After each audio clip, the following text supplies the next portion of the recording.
Hello. Na to, ni na mami mo. Mus. Per. Bears. Sugat ako. Sugat. So, nung inalalayan ako ni Faber, na out of balance siya.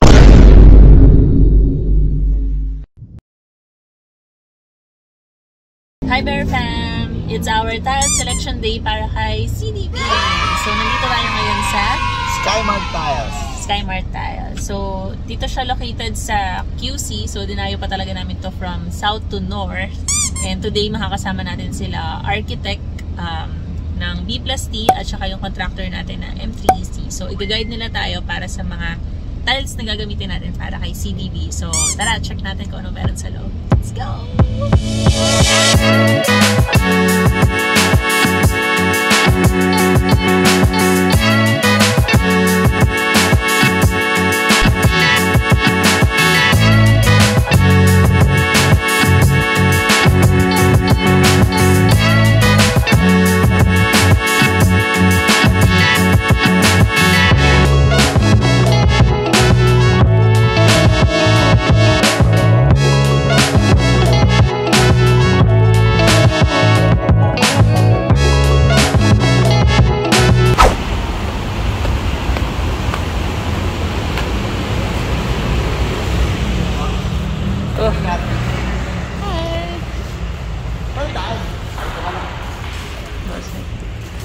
Okay, nice. Wala pa sila, Arky? Nandiyan na daw. Nasa taas. Let's go.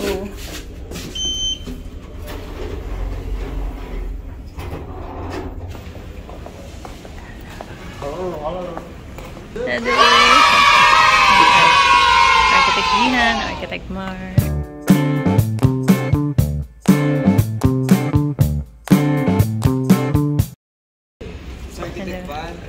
Hello.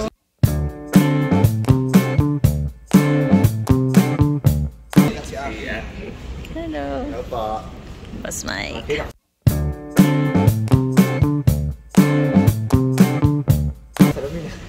Tile selection day. Sorry we're late.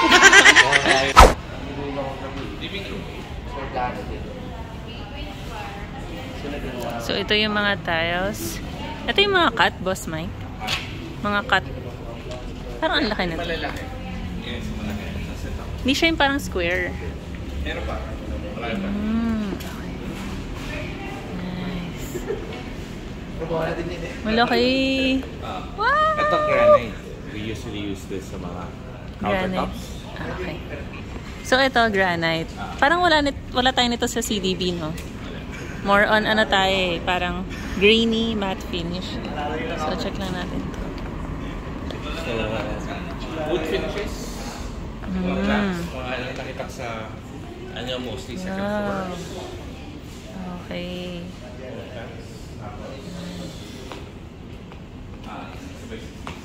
30 by 60. 30 by 60. Anong size ng sa atin, Boss Mike? 60 by 60. 60 by 60. So more of ito usually ginagamit namin for mga stair tiles. Lahat naka-groove niya. Pero naka-wood kasi tayo sa ano. Groove yung ganito? Ito ba? So sa stairs, yung mismo ano yan. Pinili na client namin last paint test ko. They want to make it a cement look. Pero naka-glue siya. Nice. Yan. Pero yung sa inyo kasi naka-concrete finish laser, di ba? Sa ano? Concrete finish. Tingin nga natin. Sa part? Parang from garahe to hagdan hanggang porch area naka-concrete finish. Yes, po. Ayun, first name.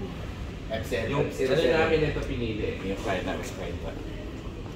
To maintain the concrete look, pero naka-groove for the stairs. Excited ako. Color, ano? Ito yung sa atin. Pero yung iPad, kulit yung ba? Pero sa ganda, Oo nga, maganda yung may 3D. Kasi di naka-specify kung something. Sa decoration naman dito. Yan na. Si Architect Van ang bahala sa atin.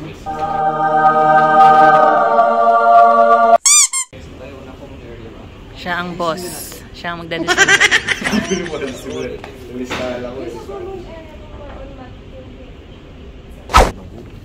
Start tayo sa bedroom.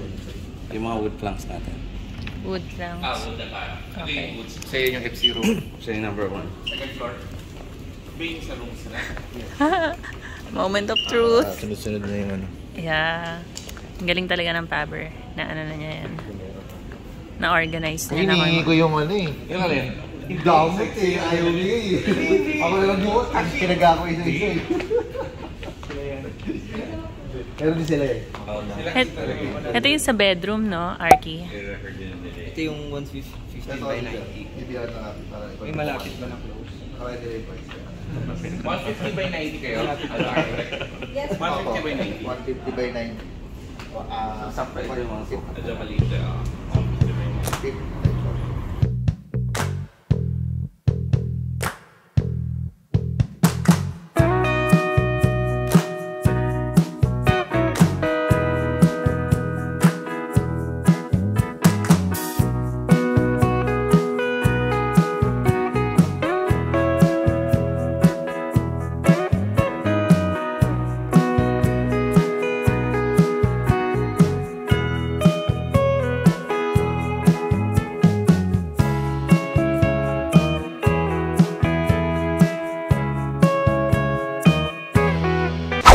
Side namin Nakita mo ngayon. sa side na lahat?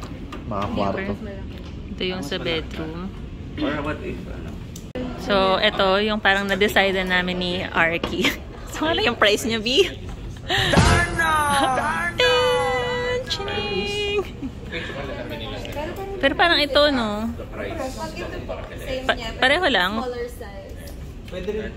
Mas mura pag smaller size. So, update. Ito yung napili namin. So, rustic slab tile. So, mas malaki yung ano niya, yung cut. Mas seamless siyang tingnan kasi mas konti yung lines din. So, ito yung option 1. And then, option 2. Chinek din namin to. Mukhang okay din siya. Actually, parang same lang sila. Different cut lang. So, yun. Yan ang decision ni Architect Van.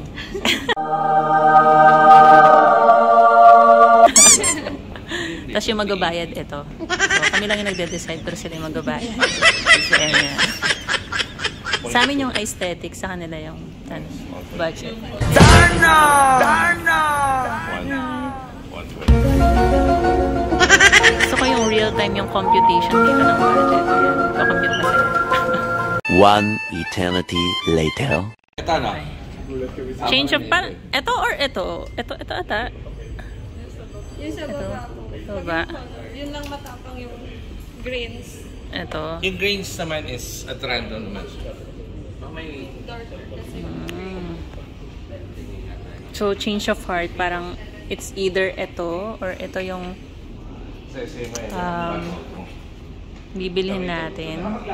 Medyo pinupusuan pa ni Architect Van. I'm trying to push you. Ito papasok sa budget to. Yan magkakadesal na. Oo. Pero alala, wood frame pa tayo pag-usapan. Sige, ano tayo, compromise kung saan man yun. At saka sabi ni Architect Van, parang okay din to. Malapit din ba sa design? Basta yung pasok sa budget na close sa design. So, parang ito, tsaka ito na tayo. Gano'ng karaming pattern yan? Tatlo lang din. Kapag nag-yellow po, Huwag mo monotone na yung dato. Kaya mas gusto yung dark. Pare-parehas, no? Ang random pattern. Oo. Kasi, pag light yung sahig, magko-complement na siya dun sa wall. So, parang mas okay ito. Kasi Yay! Sulat na yan, sulat na yan. Happy na ba ang lahat? Sa itsura tsaka sa price?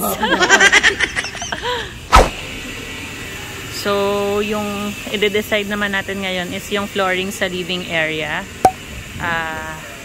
Sa foyer, papunta sa living area, tapos kitchen. Sa ganito kalaki sa flooring natin, okay kayo? Happy kayo sa ganyan kalaki? Yan ba yung Happy. Gusto nyo ganito? Yung mga lumalaki na. Ito, ang size nito ay Baka ano yan? Baka ano yan? Siguro. Baka mga 80 pa to. 80. Pwede mo ako yung metro ko. Oo nga. Ito. So, ang dinedecide namin ngayon is yung magiging Sa flooring. ground floor area. Sa Buong ground floor. buong ground floor. Actually, sa foyer, papunta sa living area and kitchen. So, yan ang pinaka-importante kasi dyan magstay ang mga Ito bisita. rin pala yung sa second floor. Ito rin yung floor mo sa second floor. Saka sa utility room. Tingnan utility room. Same sila. Ano ba utility room? Complete finish lang. Lalo ang tao doon. Feeling ko dito tayo medyo matatagalan ng konti. Tapos natin. Hanap tayo ng medyo light. Parang ito.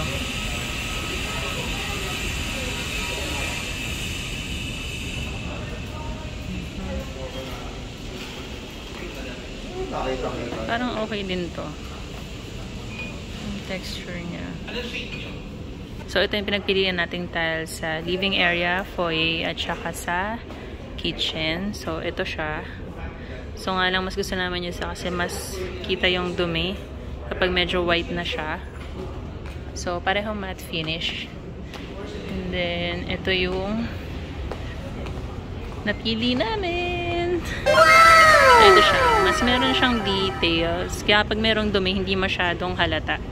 So, mas okay siya. So, ito yung sa foyer living area hanggang kitchen area natin. So, yan yung texture niya. Hindi siya glossy. Parang matte siya. Tapos may details. So, happy! Okay. So, ngayon, ang dinedecide naman namin is yung tile sa hallway sa second floor. So, dito tayo sa 60 by 60 kasi mas mura na siya.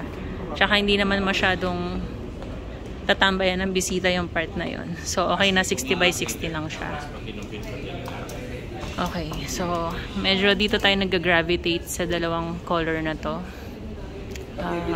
Wala lang basta. Wala lang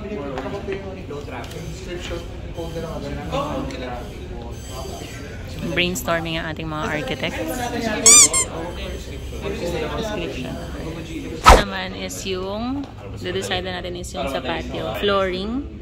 Flooring ng tiles ng ano, patio. Flooring sa patio. Kung lalagyan natin ng furniture, siguro mas maganda kung flat.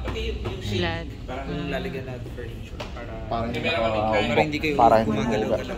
Gets. Okay. Pero, sige. So, makinis tayo yung pag-decision niya.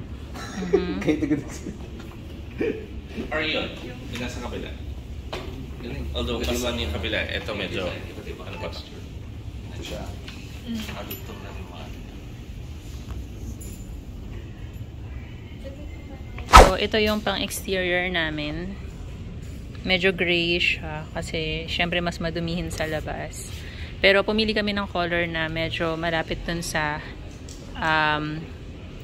tiles na gagamitin natin sa living area natin.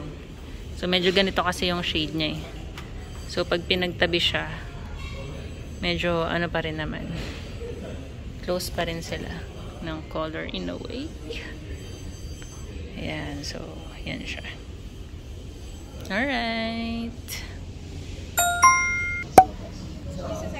Papasample tayo. Parang malayo. Sige kuya, sorry. Balik ko sa isa. That's one. Tayo kukumpara natin. Yan yung 60 by 60. Option to Yan yung sa hallway, sa second floor. Tapos i-check natin kung medyo malapit siya. Ano na din? Pwede na. Pwede na. Pwede na. Ayan. Then yung sa hallway. Overblend ako eh. Sa taas. Na-internet siya. Parang okay naman. Pag nasa taas ka. Yung isa. Malay A few inches later. Ayan. So, we're done. na nasa namin na iba pa yung shower, iba yung floor, iba yung walls. Kasi yung namin tag-iisa pa. Fin ko depende po sa design. Kasi yung CCDB, talagang pag tinignan mo siya, parang isang ano lang siya eh, tiles lang talaga siya. Unless ikaw yung designer nun, alam mo yung specific talaga. Yung bato yung Mga accent pa yan. Yan. Thank you so much sa pag-help sa Architect Van. Intern Aki, Architect Jihan, Architect Mar. Sobrang okay talaga ng service nila, guys. Tinan nyo, kahit sa pagpili ng tile, sinasamahan nila kami. Architect Mar, palabasin ng page. Ito ang page ng B+C. Yan. Alright. One eternity later. Ayan, so nandito naman tayo sa stone cladding ngayon. Isa sa mga sakit sa ulo ng CBD. Yeah. Check natin to.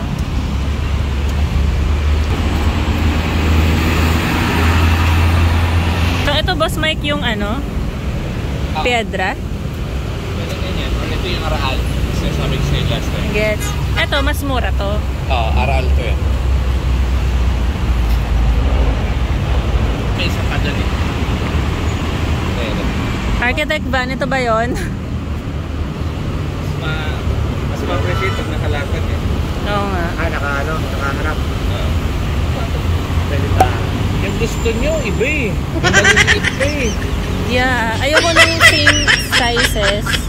Parang gusto ko meron siyang maliliit na gano'n. Para saan gano'n?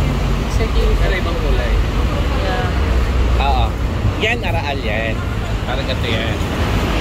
Ano,